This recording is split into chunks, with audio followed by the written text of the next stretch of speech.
Yeah, but what is his name? QC. I can't remember his name now. That came out a couple of days ago saying that it would be next to impossible to prosecute Tony Blair for war crimes. Yeah, I, I I mean, my own view on that is I think he's right. Yeah. I don't.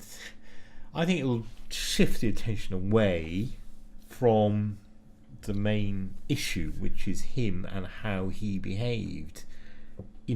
It's a gimmick basically. It's a bit like the whole, the Clinton FBI email thing. I Yeah. mean, it's a gimmick. It's a whole gimmick, really. So it's all magician's misdirection. I think so. I Yeah. mean, there was enough there in relation to, disgracing what happened without that issue of taking through the courts and being a war criminal and all the rest of Yeah. it. There was a poor. It took so long, didn't it? I mean, 7 years, 7.5 years. I just have this recurring dream that keeps coming back, in which I see Blair, Bush, Cheney, Rumsfeld in a perp walk in chains out of their residences on their way to the Netherlands to sit in The Hague in that prison for war criminals. I'm so sick of their smugness. I think, and yesterday, that was the defining word for Tony Blair: smugness. You did have that, and it's interesting actually how, whatever you think of him, Bush is in the process of rehabilitating himself, and he's in more favour than Blair is. Yeah, because he's been quiet for the last several years. He's been quiet, and he's also, done charity work, and I think, and Blair basically made a lot of money.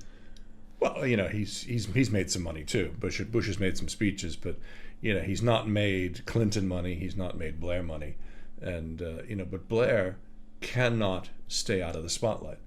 It's like when Clinton left office, and Bush came in. The whole idea of how can we miss you if you won't go away? He was always in the papers because of continuation of scandals or other problems. It is going to be hard to seek charges against Blair, but I'm still reminded of Augusto Pinochet, who traveled here to the UK for medical purposes, and the UK brought a war crimes action against him, and he spent a number of years basically under house arrest here.